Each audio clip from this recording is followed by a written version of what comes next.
إن الحمد لله نحمده ونستعينه ونستغفره ونعوذ بالله من شرور أنفسنا وسيئات أعمالنا من يهده الله فلا مضل له ومن يضلل فلا هادي له وأشهد أن لا إله إلا الله وحده لا شريك له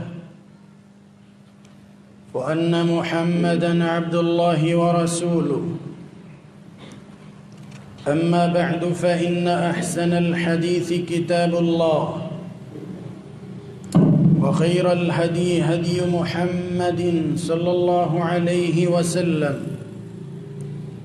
وشر الأمور محدثاتها وكل محدثة بدعة وكل بدعة ضلالة وكل ضلالة في النار.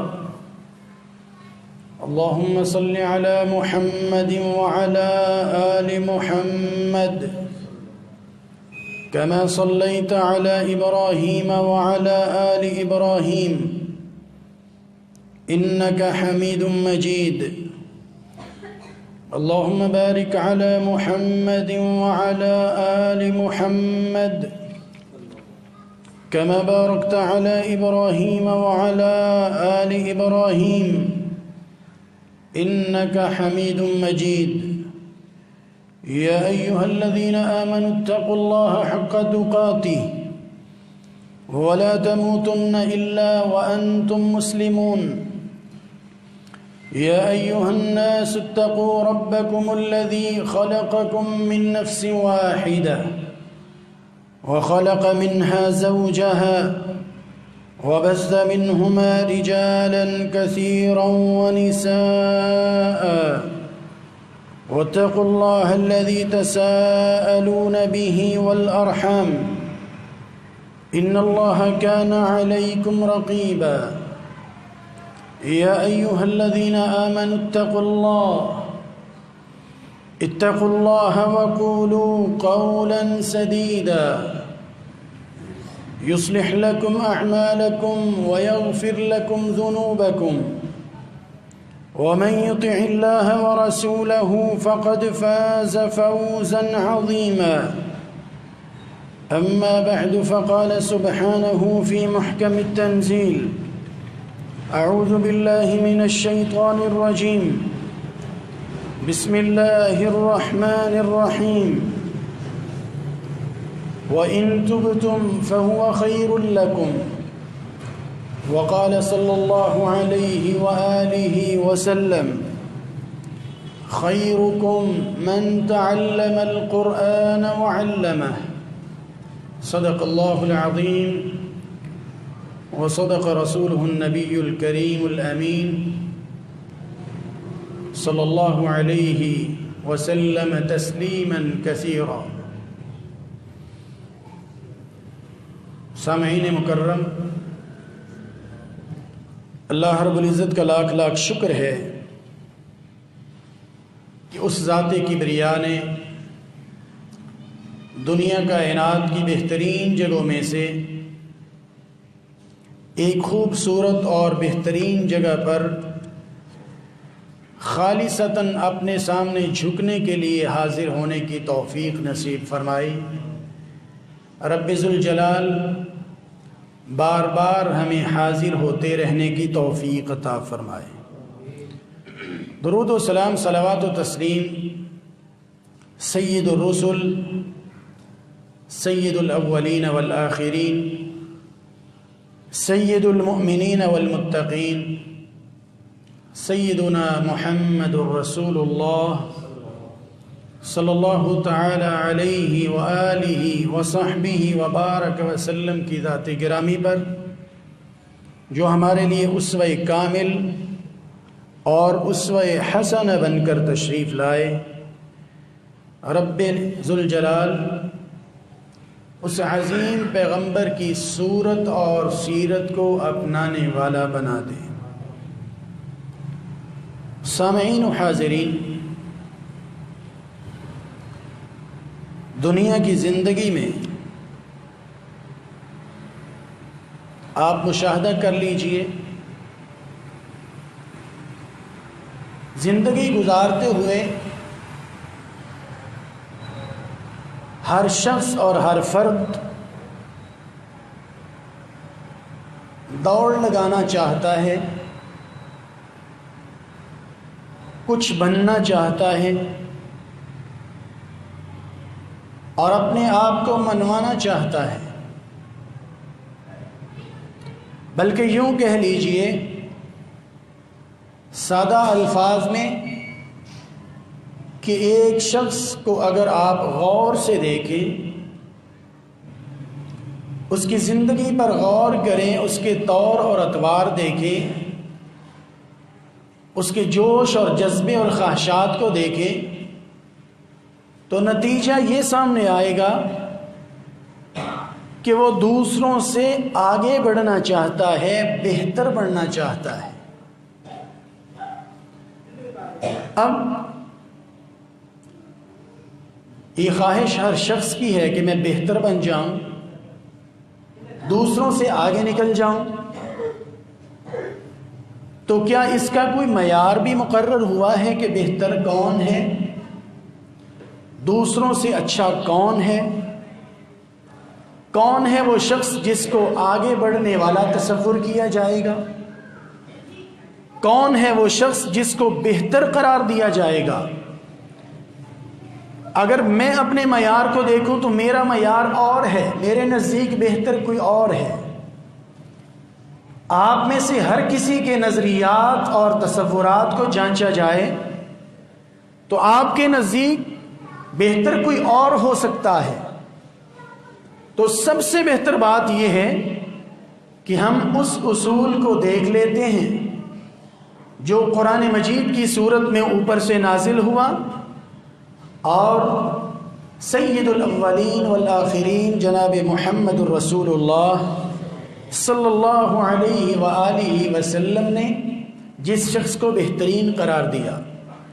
آج ہم قرآن و سنت کی روشنی میں یہ جاننے کی کوشش کریں گے کہ اللہ رب العزت نے اور اس کے پیغمبر صلی اللہ علیہ وآلہ وسلم نے، شریعت اسلامیہ نے کس شخص کو سب سے بہتر اور بہترین قرار دیا ہے، تاکہ ہم وہ جاننے کے بعد ان اعمال کو اپنا سکیں اور بہتر لوگوں میں شامل ہو سکیں۔ گفتگو کے آغاز میں دعا کر لیتے ہیں، مالک کائنات ہم سب کو ان بہترین اپنے بندوں میں شامل فرما لیجیے۔ قرآن مجید نے اس حقیقت کو بیان فرمایا ہے کہ اللہ ذوالجلال کے نزدیک معیار کثرت نہیں ہے۔ سمجھیے گا، اللہ کے ہاں بہتری کا معیار کثرت اور زیادتی نہیں ہے، مقدار نہیں ہے، بلکہ معیار ہے۔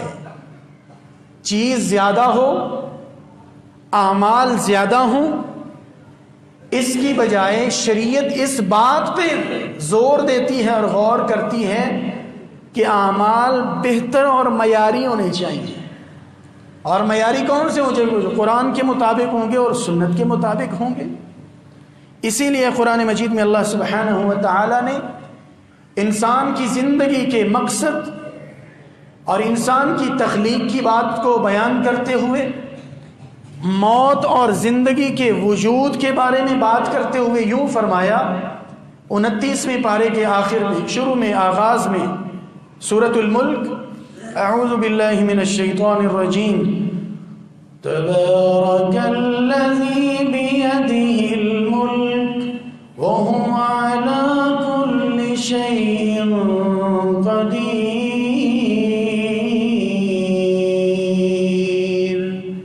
اللہ رب العزت بابرکت ہے،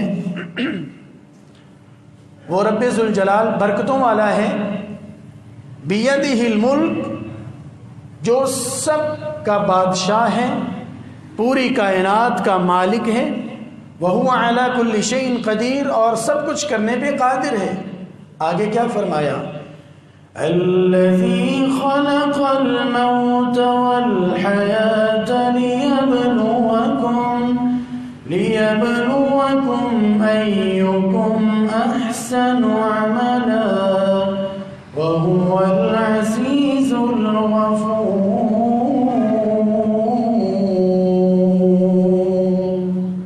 فرمایا وہ زندگی اور موت کو اس لیے تخلیق کیا ہے اس نے، لِيَبْلُوَكُمْ أَيُّكُمْ أَحْسَنُ عَمَلًا، تاکہ وہ دیکھے کہ تم میں سے اچھے عمل کون کرتا ہے، زیادہ معیاری اعمال کس کے پاس ہیں۔ یہ نہیں فرمایا زیادہ مقدار اور زیادہ تعداد میں عمل کس کے ہیں۔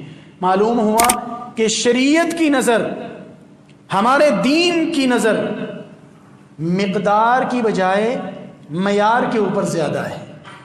اور معیار بہتری کا کیا ہے؟ اللہ سبحانہ و تعالی نے قرآن مجید میں بہترین لوگوں کی فہرست جاری فرما دی، اور پیغمبر اسلام صلی اللہ علیہ وآلہ وسلم نے بھی ان لوگوں کی لسٹ اور فہرست جاری کر دی۔ پہلے نمبر پر مومن لوگوں کا ذکر کرتے ہوئے، اہل ایمان کے وصف کو بیان کرتے ہوئے رب ذوالجلال نے یوں ارشاد فرمایا، اعوذ باللہ من الشیطان الرجیم، وَلَوْ أَنَّهُمْ آمَنُوا وَاتَّقَوْا لَمَثُوبَةٌ مِّنْ عِندِ اللَّهِ خَيْرٌ لَوْ كَانُوا يَعْلَمُونَ۔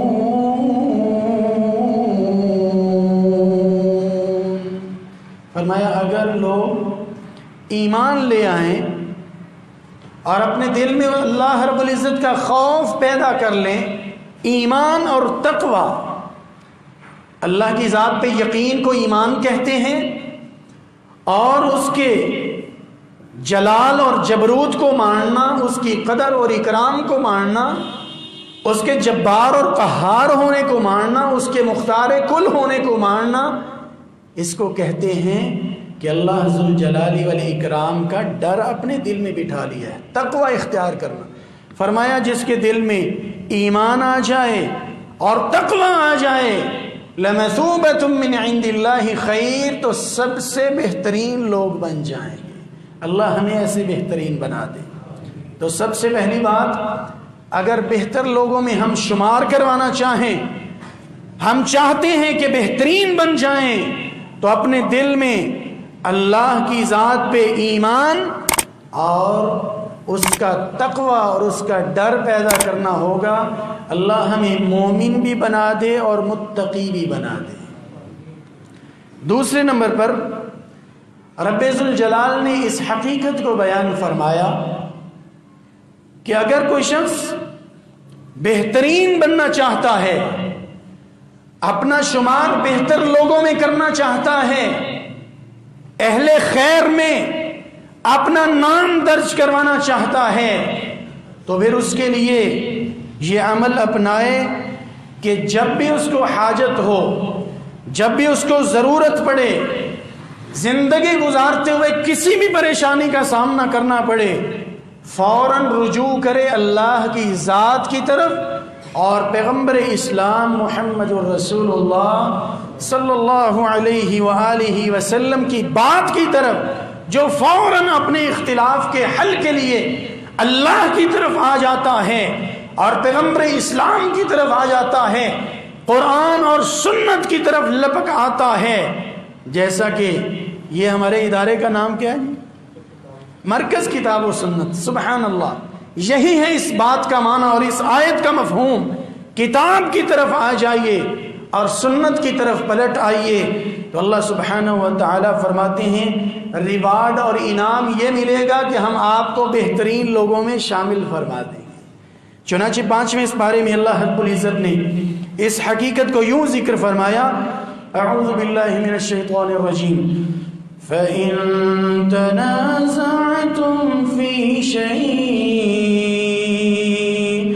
فَرُدُّوهُ إِلَى اللَّهِ وَالرَّسُولِ إِن كُنتُمْ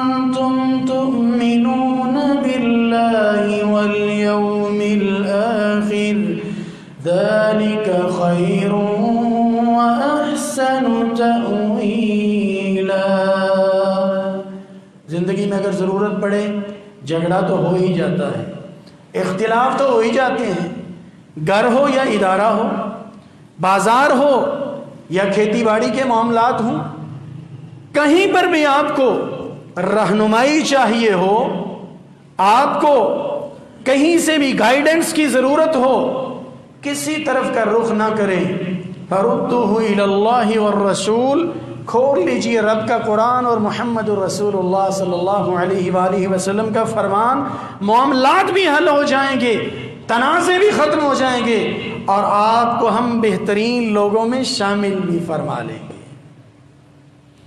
اس کے بعد رسول اللہ صلی اللہ علیہ وآلہ وسلم نے بہترین لوگوں کا ذکر کرتے ہوئے تیسرے نمبر پہ ارشاد فرمایا، آپ صلی اللہ علیہ وآلہ وسلم کا ارشاد گرامی ہے، خیرکم خیرکم من تعلم القرآن وعلمہ، جو چاہتا ہے میرا نام بہترین لوگوں میں شامل ہو جائے، اللہ مجھے بہترین ہونے کا درجہ عطا فرما دے، میرے لیے سرٹیفکیٹ جاری ہو جائے، ڈھنگشا کا فلاں فلاں بندہ خیر والوں میں شامل ہے، بہترین لوگوں میں اس کا نام درج کر دیا جائے، تو اللہ کے نبی صلی اللہ علیہ وآلہ وسلم فرماتے ہیں، من تعلم القرآن وعلمہ، جو قرآن سیکھنے لگ جاتا ہے اور پھر آگے سکھانے لگ جاتا ہے، ضروری نہیں ہے کہ سب کچھ سیکھا جائے پھر آگے سب کو سکھایا جائے، قرآن کی تو ایک آیت کو ہی سیکھ لینا یہی خیر کا باعث بن جاتا ہے۔ آپ میں سے ہر شخص خیر کو حاصل کر سکتا ہے، کچھ سیکھیے اور پھر اللہ کے نبی صلی اللہ علیہ وسلم کے فرمان کے مطابق گھر جا کے سنا دیجئے، دوستوں کو سنا دیجئے، خیر آگے پھیلائیے۔ خیرکم من تعلم القرآن وعلمہ کے مطابق آپ بہترین لوگوں میں شامل ہو جائیں۔ جو شخص قرآن کے ساتھ نسبت کر لیتا ہے اپنی، کبھی بھی وہ ناکام اور نامراد نہیں ہوتا ہے۔ خیرکم، کیونکہ یہ میری اور آپ کی بات تو نہیں ہے، یہ تو محمد الرسول اللہ صلی اللہ علیہ وآلہ وسلم کی بات ہے۔ خیرکم، سب سے بہترین اس کو قرار دیا گیا ہے، اس لیے جو قرآن مجید سنتے ہیں وہ جا کے دوسروں کو سنائیے، سکھائیے۔ میں نے مسجد سے آج یہ سیکھا ہے، میں نے آج مولانا سے یہ سنا ہے، میں نے قاری صاحب سے یہ سیکھا ہے، گھر جا کے پھیلائیے۔ جہاں آپ کی تبلیغ کی ذمہ داری پوری ہوگی وہاں ساتھ یہ بھی انعام ملے گا، بہترین لوگوں میں، اچھے لوگوں میں آپ کا شمار ہو جائے گا۔ آپ صلی اللہ علیہ وآلہ وسلم نے قرآن مجید سیکھنے کے بارے میں ترغیب دیتے ہوئے آپ نے اپنے صحابہ سے ایک دن یوں کہا، میرے دوستو، آپ میں سے کون چاہتا ہے کہ صبح صبح اس کو اتنا منافع ہو کہ وہ باہر منڈی میں جائے اور وہاں سے مال مویشی جہاں لوگ پرچیز کر رہے ہیں، خرید رہے ہیں، بیچ رہے ہیں، وہاں سے وہ 2 موٹی تازی اور فربا اونٹنیاں لے کر آ جائے۔ آپ جانتے ہیں آج بھی اور اس دور میں بالخصوص اونٹ یا اونٹنی کا وجود بہت بڑی سعادت اور بہت بڑی برکت والی چیز سمجھا جاتا، بہت مہنگی اور قیمتی چیز سمجھا جاتا، گویا کہ صحرا کے اور ریگستان کے جہاز ہی ہم کہہ سکتے ہیں۔ اللہ کے نبی صلی اللہ علیہ وآلہ وسلم، یہ تو ہر کوئی چاہتا ہے کہ اتنا منافع ہو جائے اور صبح صبح جائیں، منڈیوں کا رخ کرتے ہیں لوگ اور 2 اونٹنیاں اچھی سی مل جائیں، کون نہیں چاہتا اتنا منافع ہو۔ آپ صلی اللہ علیہ وآلہ وسلم نے فرمایا، جو شخص صبح کو مسجد میں آتا ہے، اللہ کے گھر کا رخ کرتا ہے، وہاں نماز تو ادا کرنی ہے، اگر کچھ وقت اللہ کے لیے یوں بیٹھ جائے کہ 2 آیات قرآن کی سیکھ لے، اللہ کو خوش کرنے کے لیے 2 آیات میں مفہوم کیا بیان ہوا ہے، اللہ ہم سے مطالبہ کیا کرتے ہیں، اللہ رب العزت یہ اس میں تقاضا کیا کر رہے ہیں، زندگی گزارنے کے اس میں اصول کون سے بیان ہوئے ہیں؟ فرمایا یہ 2 آیات کا سیکھ لینا 2 اونٹنیوں سے بھی بہتر ہے۔ جو شخص 3 اونٹنیوں جتنا منافع لینا چاہے وہ 3 آیات سیکھ لے۔ اس کا مطلب یہ ہوا کہ آج ہم اس مادیت پرستی کے دور میں محسوس کریں یا نہ کریں، ہم تو صرف اس منافع کو محسوس کرتے ہیں جو نظر آ رہا ہو، سامنے نوٹ نظر آ رہے ہوں، سامنے گاڑی نظر آ رہی ہو، سامنے پروفٹ دیا جا رہا ہو، ہماری آنکھیں اس کو دیکھ رہی ہوں، وہ منافع نہیں ہماری نظر میں آتا جو اللہ کے نبی صلی اللہ علیہ وآلہ وسلم نے بیان کر دیا ہے۔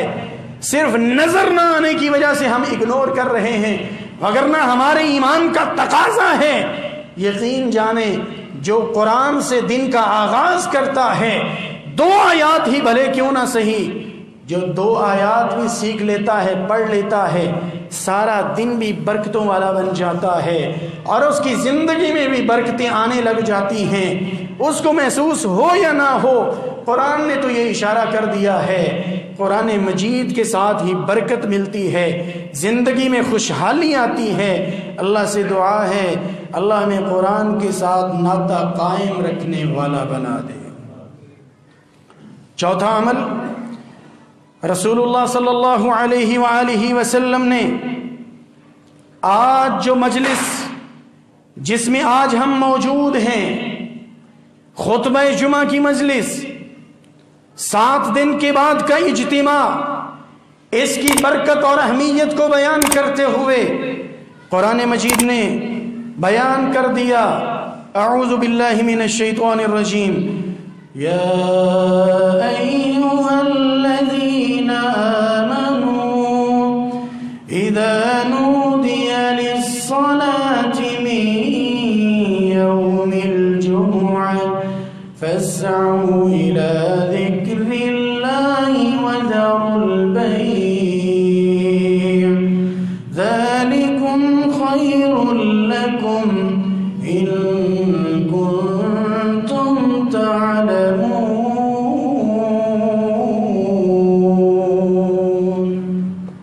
فرمایا مومنو، جب نماز کے لیے پکارا جائے، اور نماز کوئی بھی ہو اہم ہے، لیکن یہاں جو ذکر ہے یوم الجمعہ، جب جمعے کے اجتماع کے لیے اذان ہو جائے، فاسعوا الی ذکر اللہ۔ آپ سمجھیں ذرا، اللہ کے نبی صلی اللہ علیہ وسلم نے فرمایا جب تم نماز کے لیے آؤ اور نماز کھڑی ہو چکی ہو، نماز شروع ہو چکی ہو، علیکم بالوقار والسکینہ، تو سکون کے ساتھ آیا کرو، بھاگا نہ کرو، دوڑا نہ کرو، بلکہ سکینت اور اطمینان کے ساتھ آؤ۔ ما ادرکتم فصلوا وما فاتکم فاتموا، جو مل جائے وہ پڑھ لیجئے، جو مس ہو جائے وہ بعد میں پوری کر لیجئے، لیکن دوڑنا نہیں ہے، اطمینان کے ساتھ آنا ہے۔ یہاں پر اللہ سبحانہ و تعالی نے وہ لفظ استعمال فرمایا ہے جس کا ایک معنی دوڑنا ہے، تگ و دو کرنا ہے، تیزی کے ساتھ لپکتے ہوئے آنا ہے۔ آپ سمجھتے ہیں نا، جب حج میں جاتے ہیں تو صفا مروہ کے درمیان میں جب تیزی سے جاتے ہیں، گزرتے ہیں، تو اس کو کیا کہتے ہیں؟ سعی۔ کیا لفظ بولتے ہیں جی؟ سعی۔ سعی کا مطلب ہے کوشش کرنا، دوڑنا۔ تو یہاں اللہ رب العزت نے جمعے کے حوالے سے فرمایا جب جمعے کے لیے اذان ہو جائے، بلایا جائے، فاسعوا الی ذکر اللہ، سب کچھ چھوڑ کے دوڑتے ہوئے مسجد میں آ جاؤ۔ کبھی ہم نے یہ اہتمام کیا ہے؟ اگر کرتے ہیں تو مبارکباد وصول کر لیجئے، اللہ ہم سب کو برکتوں سے نوازے۔ اور اگر کوئی میرا بھائی سستی کرتا ہے، اس میں کاہلی کا شکار ہے، پیچھے رہتا ہے، تو اس کو اس کی اہمیت سمجھ لینی چاہیے کہ عام نمازوں سے ذرا اس کا خاص اہتمام اور لفظ بیان کیا گیا ہے۔ اللہ سبحانہ و تعالی اہتمام کرنے کی توفیق عطا فرمائے۔ فرمایا وَذَرُوا الْبَيْعَ، سب کچھ چھوڑ دیجئے، منافع اللہ دینے والا ہے، کاروبار کو بھی ایک دفعہ کلوز کر دیجئے۔ فَاسْعَوْا إِلَى ذِكْرِ اللَّهِ، دوڑتے ہوئے آ جائیں۔ ذَلِكُمْ خَيْرٌ لَكُمْ، یہ تمہارے لیے بہت بہتر ہے، جب یہ عمل تم اپناؤ گے تو اللہ کے بہترین بندوں میں شامل ہو جاؤ گے۔ خیر لکم، بہترین عمل ہے اور کرنے والا بہترین انسان ہے۔ میرے بھائیوں، ہمیں اپنے آپ کو بھی بہترین بنانا ہے، اپنے گھر والوں کو بھی بہترین بنانا ہے۔ ہم اپنے بچوں کی فکر کرتے ہیں، آپ نے سکول کے لیے یہ کیا ہے یا نہیں، آپ نے اپنے کاروبار کے حوالے سے یہ کیا ہے یا نہیں، دین کے حوالے سے بھی کبھی پوچھنا چاہیے، رپورٹ لینی چاہیے، ان کو ترغیب دینی چاہیے اور ان کو ابھارنا چاہیے، شوق دلانا چاہیے۔ میرے بیٹا، اللہ نوازنے والا ہے، لیکن یاد رکھو جب نماز کے لیے بلایا جائے تو سب کچھ چھوڑ دیجئے اور اللہ کے سامنے حاضر ہو جائیے۔ جب قرآن کی بات ہو رہی ہو تو اپنی بات کو، اپنی آواز کو پس کر لو، ختم کر دو، وائنڈ اپ کر دو اور قرآن کی بات پہ غور کرو۔ اپنے بچوں کی تربیت کیجئے، اپنے بچوں کی اس نہج پہ تربیت کیجئے کہ ان کا شمار بھی بہترین لوگوں میں ہو جائے۔ اللہ ہمیں اور ہمارے تمام متعلقہ لوگوں کو بہترین بندوں میں شامل فرمائے۔ اگلی بات، رسول اللہ صلی اللہ علیہ وآلہ وسلم کے صحابی عبداللہ ابن عمر رضی اللہ تعالی عنہ فرماتے ہیں، رسول اللہ صلی اللہ علیہ وآلہ وسلم سے ہم نے پوچھا، یا رسول اللہ صلی اللہ علیہ وسلم، من خیر الناس، اللہ کے نبی علیہ السلام رہنمائی فرمائیے۔ ایک جواب چاہیے، ہم چاہتے ہیں بہترین بن جائیں، تو لوگوں میں بہترین کون ہوتا ہے تاکہ ہم سیکھ سکیں اور اپنا سکیں، بتا دیجئے۔ آپ صلی اللہ علیہ وآلہ وسلم نے فرمایا، ذو القلب المخموم واللسان الصادق۔ دو باتیں ارشاد فرمائیں، فرمایا اگر بہترین بننا چاہتے ہو، اگر شوق ہے کہ بہترین اور اچھے انسان بن جاؤ، تو پھر سن لو، آپ اللہ کے ہاں بہترین بن سکتے ہیں۔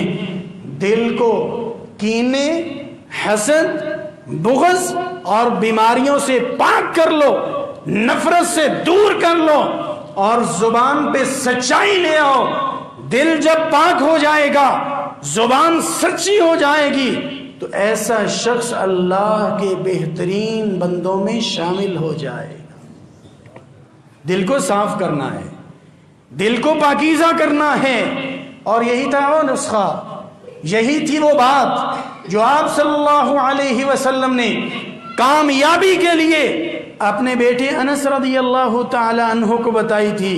فرمایا بیٹا اگر ہو سکے تو جب سو رہے ہوتے ہو، سونے جاتے ہو بستر پر، تو آپ کو چاہیے کہ یہ انداز اختیار کرو، اگر دل میں کسی کے بارے میں نفرت موجود ہے، غصہ موجود ہے، کینہ موجود ہے، بغض موجود ہے، حسد موجود ہے، نفاق موجود ہے، برے جذبات موجود ہیں، اللہ کے لیے اس کو چھوڑ دیجئے، کامیاب ہو جاؤ گے۔ اپنے دل کو صاف کر لیجئے۔ اسی لیے اللہ کے نبی صلی اللہ علیہ وآلہ وسلم نے فرمایا، ذو القلب المخموم واللسان الصادق، اپنی زبان کو اچھا کر لیجئے اور اپنے دل کو پاک کر لیجئے، اللہ کے ہاں بہترین بن جاؤ گے۔ اللہ ہمیں ایسا بنا دے۔ آپ صلی اللہ علیہ وآلہ وسلم نے فرمایا، اس کے ساتھ تعلق رکھتی ہے یہ بات، یوں کہہ لیجئے اس بات کی تکمیل ہوتی ہے اس بات کے ساتھ جو ابھی ذکر کی جا رہی ہے۔ آپ صلی اللہ علیہ وآلہ وسلم نے فرمایا، خیارکم احاسنکم اخلاقا، اگر بہتر بننا ہے، اگر سب سے اچھے لوگوں میں اپنا نام درج کروانا ہے، اللہ کے ہاں مقام پانا ہے، تو نسخہ آسان ہی ہے۔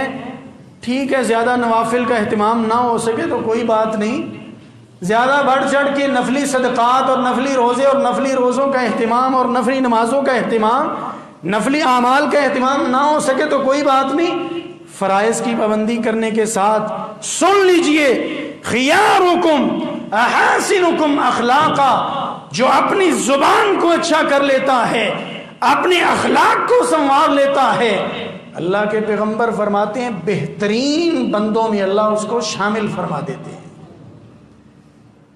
زبان اچھی کر لیجئے، بولتے وقت سوچ لیجئے کیا بولنا ہے، انداز کیا ہونا چاہیے، الفاظ کیسے ہونے چاہیے، الفاظ کا چناؤ اچھا کیجئے، انداز اور لب و لہجے کو اچھا کیجئے۔ یہ کوئی چھوٹی بات نہیں ہے۔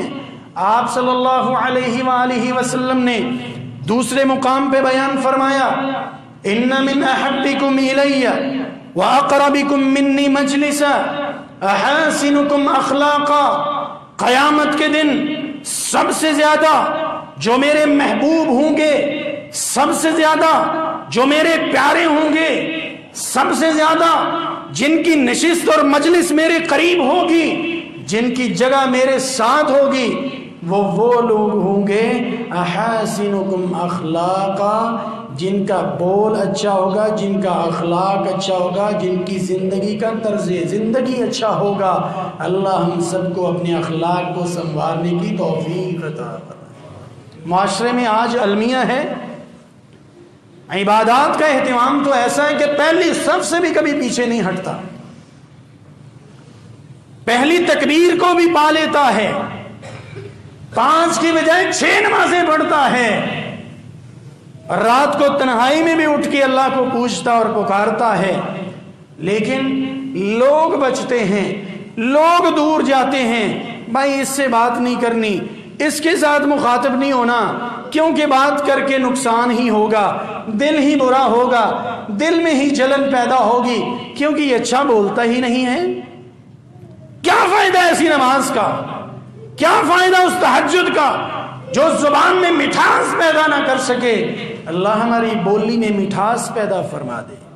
آپ صلی اللہ علیہ وآلہ وسلم نے تو یوں فرما دیا، ارشاد ہوا ایک شخص رات کو قیام کرتا ہے، اور کیجئے گا بیٹا، آگے آ جائیں، آگے آ جائیں، پیچھے احباب کو جگہ مل جائے گی، آگے تشریف لے آئیں۔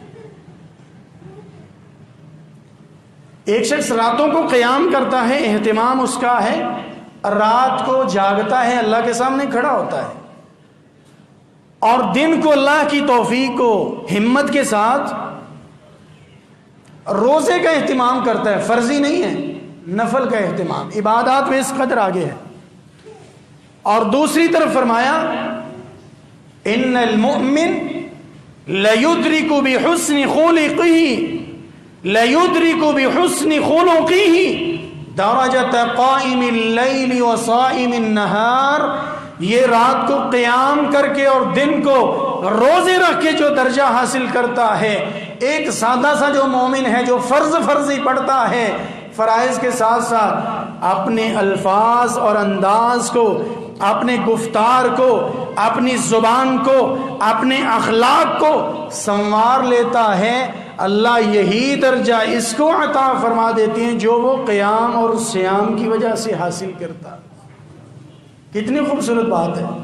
صرف بول کو اچھا کرنا ہے، الفاظ کو اچھا کرنا ہے، کہیں ایسا تو نہیں ہے نمازی تو میں ہوں، خرچ بھی کرتا ہوں، جذبات بھی اچھے ہیں، لیکن لوگ بات کرنا پسند نہیں کرتے، چھوڑے جی اس سے کیا بات کرنی ہے، اچھا بولتا ہی نہیں ہے۔ آپ صلی اللہ علیہ وآلہ وسلم نے فرمایا ان شر الناس منزلۃ عند اللہ، اللہ کے ہاں بہت برا ہے وہ شخص، قیامت کے دن اس کا مقام اللہ کے ہاں بھی پورے جو لوگوں جیسا ہوگا۔ کون سا شخص؟ من ترکہ الناس او ودعہ الناس اتقاء فحش، جس کی بد کلامی اور برے اخلاق کی وجہ سے لوگ اس سے ملنا چھوڑ دیں، راستہ بدل لیں، مجلس کو چھوڑ دیں، بات نہ کریں، مخاطب ہی نہ ہوں، چھوڑیں جی اس سے کیا بات کرنی ہے۔ جیسا بھی ہو، جس قدر بھی وہ عبادت گزار ہیں، اللہ کے ہاں فرمایا شر الناس منزلہ، اس کا مقام و مرتبہ کوئی نہیں ہے۔ کیونکہ اللہ کے بندوں کے ساتھ اس کا انداز اچھا نہیں ہے۔ قرآن مجید میں تو یہ کہا گیا، اعوذ باللہ من الشیطان الرجیم، بسم اللہ الرحمن الرحیم، وَقُلْ لِعِبَادِي يَقُولُوا الَّتِي هِيَ أَحْسَنُ إِنَّ الشَّيْطَانَ يَنزَغُ بَيْنَهُمْ إِنَّ الشَّيْطَانَ كَانَ لِلْإِنسَانِ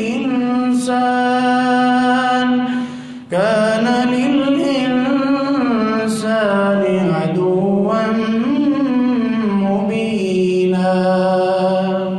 شیطان تو دشمن ہے، پھسلائے گا، آپ کو اچھا کرنے کی دعوت نہیں دے گا بلکہ بگاڑ ہی پیدا کرے گا۔ لیکن اے میرے پیارے پیغمبر صلی اللہ علیہ وسلم، میرے بندوں سے کہہ دیجئے، قُلْ لِعِبَادِي يَقُولُوا الَّتِي هِيَ أَحْسَنُ، وہ اچھی بات نہ کیا کرے بلکہ بہت اچھی بات کیا کرے۔ احسن سپرلیٹیو ڈگری ہے، بڑا درجہ ہے، اچھا نہیں کہا، سونی باتیں نہیں کہا، فرمایا بہت عمدہ اور بہت اچھی باتیں کرنی چاہیے۔ اللہ ہمارے اخلاق کو بہت بہتر دے، بہت ہی سنوار دے، بہت خوبصورت بنا دے، تاکہ ہم بہترین اس کے بندوں میں شامل ہو سکیں۔ اگر بہترین بننا چاہتے ہیں تو لیجئے نسخہ، پیارے پیغمبر صلی اللہ علیہ وآلہ وسلم نے بتا دیا، خیرکم خیرکم لأہلہ۔ اگر بہترین بننا ہے تو پھر سادہ سی بات ہے، اپنے گھر والوں کے لیے بہترین بن جائیے، اللہ کے ہاں بھی بہترین بن جاؤ۔ کتنی سوکھی گل ہے جی، کیا اوکھی ہے؟ کیوں جی، سوکھی یا اوکھی؟ آسان ہے، اپنانی چاہیے، لیکن اپناتے کم لوگ ہیں۔ خیرکم خیرکم لأہلہ وَأَنَا خَيْرُكُمْ لِأَهْلِي، ساتھ اپنا اسوہ پیش کیا، اپنے آپ کو نمونے کے طور پہ پیش کیا، فرمایا تم میں سے بہترین وہ ہے جو اپنے اہل و عیال کے لیے بہترین ہے۔ اور دیکھیے محمد الرسول اللہ صلی اللہ علیہ وسلم کی طرف، انا خیرکم لأہلی، تم میں سے سب سے زیادہ جو گھر والوں کے ساتھ اچھا سلوک کرنے والے ہیں، خیر کا برتاؤ کرنے والے ہیں، وہ اللہ کے فضل سے میں ہوں۔ تم بھی اس طرح کا سلوک کرو، بہترین بن جاؤ گے۔ اس کا مطلب یہ ہوا، اگر ایک شخص کا اخلاق اچھا تو ہے لیکن گھر کی دہلیز سے باہر اچھا ہے، کسٹمرز کے ساتھ اچھا ہے، کلائنٹس کے ساتھ اچھا ہے، مریضوں کے ساتھ اچھا ہے، آنے والے گاہک کے ساتھ اچھا ہے، ڈیلنگ کرتے ہوئے، بارگیننگ کرتے ہوئے، بات چیت کرتے ہوئے، مجلس کے اندر اچھا ہے، لیکن جو ہی گھر میں داخل ہوتا ہے تیور بدل جاتے ہیں، انداز بدل جاتے ہیں، چہرہ متغیر ہو جاتا ہے، رنگ بدل جاتا ہے، الفاظ بدل جاتے ہیں، یہ اچھا نہیں ہے۔ محمد رسول اللہ نے بتا دیا ہے صلی اللہ علیہ وسلم، خیرکم خیرکم لأہلہ، پہلے کہرا واسطے بہترین بناؤ۔ اور گھر میں ماں باپ ہیں، بیوی ہے تو خامد، خامد ہے تو بیوی کے لیے، اپنے بچوں کے لیے، اپنی ہمشیرہ کے لیے، اپنے بھائیوں کے لیے، اور بالخصوص جن کی ذمہ داری میرے سر پہ ہے ان کے ساتھ اچھا برتاؤ کروں گا تو اللہ کے ہاں بھی مقام مل جائے گا۔ خیرکم خیرکم لأہلہ، اگر گھر والوں کے ساتھ اچھا سلوک نہیں کیا ہے تو اللہ کے ہاں بھی مقام نہیں مل سکتا ہے۔ اللہ رب العزت ہمیں گھر والوں کے ساتھ اچھا بلکہ بہت اچھا برتاؤ کرنے کی توفیق عطا فرمائے۔ رسول اللہ صلی اللہ علیہ وآلہ وسلم نے بہترین بننے والوں کو اور بہترین بننے کی خواہش رکھنے والوں کو ایک اور نسخہ بھی دیا ہے، ایک اور طریقہ بتایا ہے۔ آپ صلی اللہ علیہ وسلم کا فرمان جامع ترمذی میں موجود ہے، ارشاد ہوا، خیرکم من یرجى خیرہ ویؤمن شرہ، بہترین اگر بننا ہے تو اپنے اندر یہ انداز پیدا کرو، اپنی زندگی کو ایسا بناؤ، من یرجى خیرہ ویؤمن شرہ، لوگوں کو یقین ہو کہ فلاں سے بات کریں گے، فلاں کے پاس جائیں گے، فلاں سے مشورہ لیں گے، فلاں سے میٹنگ کریں گے، فلاں سے ملاقات کریں گے تو خیر ہی ملے گی، اگر چنگا نہیں نہ کرے گا تو پیڑا بھی نہیں کرتا، اگر فائدے کی بات نہیں کرے گا تو میرا نقصان بھی نہیں ہوگا۔ فلاں تو ایسا بندہ ہے کہ اچھی بات ہی کرتا ہے، اچھا مشورہ ہی دیتا ہے، اگر اس کے پاس کوئی حل موجود ہو تو اچھا ہی پیش کرتا ہے، اگر اچھی بات موجود نہیں ہوگی نقصان کی بات نہیں کرتا۔ فرمایا ایسا شخص سمجھ لے خیرکم، ترمذی کی روایت کے مطابق اللہ نے ایسے بندے کو بہترین لوگوں کی صف میں شامل فرما دیا ہوا ہے۔ اگلی بات آپ صلی اللہ علیہ وآلہ وسلم نے فرمایا اگر بہترین بننا چاہتے ہو، اگر اپنے آپ کو بہترین لوگوں میں شامل کروانا چاہتے ہو تو لیجئے فرمان رسول حاضر ہے۔ آپ صلی اللہ علیہ وآلہ وسلم کا فرمان گرامی خیر الاصحاب عند اللہ خیرہم لصاحبہ وخیر الجیران، اللہ کے ہاں اگر مقام پانا ہے، اللہ کے ہاں اگر بہترین بننا ہے تو یہ بھی ایک نسخہ اور وظیفہ ہے۔ اللہ سبحانہ و تعالیٰ کے پیغمبر صلی اللہ علیہ وسلم فرماتے ہیں جو اپنے پڑوسیوں کے لیے اچھا بن جاتا ہے، پڑوسیوں کے لیے خیر کی نسبت کرتا ہے اور اپنے تعلق والے لوگوں کے ساتھ خیر کا اظہار کرتا ہے، اللہ ایسے بندے کو بھی بہترین بندوں میں شامل فرما دیتے ہیں۔ خیر الاصحاب عند اللہ، اللہ کے ہاں بہترین بن جاتا ہے، نیک لوگوں میں اس کا شمار ہو جاتا ہے۔ دعا کیجئے اللہ ہمیں بھی اس لسٹ اور فہرست میں شامل فرما لے۔ اللہ کو خوش کرنے کے لیے چاہے چھوٹا عمل ہی کیوں نہ کیا جائے، ہو معیاری، ہو سنت کے مطابق، ہو صرف اللہ کے لیے، تو اللہ رب العزت اس کو مقبولیت اور اس کو شرف قبولیت اس طرح عطا فرماتے ہیں کہ اپنے مقربین میں اس بندے کو شامل کر لیا جاتا ہے۔ اسی لیے آپ صلی اللہ علیہ وآلہ وسلم کے پاس جب لوگ دین سیکھنے کے لیے آتے تھے، دین کیا ہے، ہمیں کیا کرنا چاہیے، تو آپ صلی اللہ علیہ وآلہ وسلم اس شخص کی حالت کو دیکھتے، اس کی روٹین کو دیکھتے، اس کی طرز زندگی کو دیکھتے اور اس کی استعداد کو دیکھتے اور پھر اس کو سادہ سادہ اور موٹا موٹا دین بتا دیتے۔ آپ فرائض کی پابندی کریں، عقیدہ اچھا رکھیں، عقیدہ توحید میں جھول نہیں ہونا چاہیے، لچک نہیں ہونی چاہیے، اور فرائض کے ساتھ ساتھ یہ چھوٹے چھوٹے وظیفے ہیں، یہ چھوٹے چھوٹے اعمال ہیں، یہ چھوٹے چھوٹے نسخے ہیں، ان کو اپنی زندگی میں شامل کر لیجئے، زندگی کا شیڈول بنا لیجئے، تو اللہ سبحانہ و تعالیٰ کے ساتھ تم اس طرح منسوب ہو جاؤ گے کہ اللہ کے بہترین بندوں میں شامل ہو جاؤ گے۔ میری اللہ سے دعا ہے اللہ مالک الملک ہمیں اپنے مقربین اور برگزیدہ بندوں میں شامل فرمائے۔ سبحان ربک رب العزت عما یصفون، سلام علی المرسلین والحمد للہ رب العالمین۔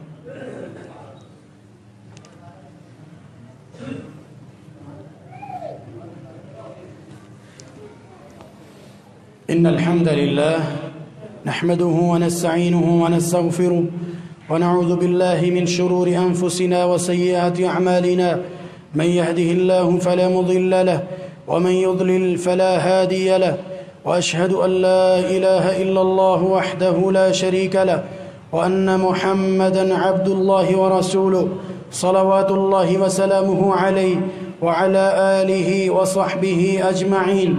اما بعد، سامعین مکرم، رسول اللہ صلی اللہ علیہ وآلہ وسلم پر قرآن کا نزول ہوا۔ سورۃ البقرہ کی آیت نمبر 280 میں بہترین بننے کا ایک اور بھی نسخہ بیان کیا گیا ہے۔ چنانچہ اللہ رب العزت کا قرآن کہتا ہے، اعوذ باللہ من الشیطان الرجیم، وَإِن كَانَ ذُو عُسْرَةٍ فَنَظِرَةٌ إِلَى مَيْسَرَةٍ وَأَن تَصَدَّقُوا خَيْرٌ لَكُمْ إِن كُنتُمْ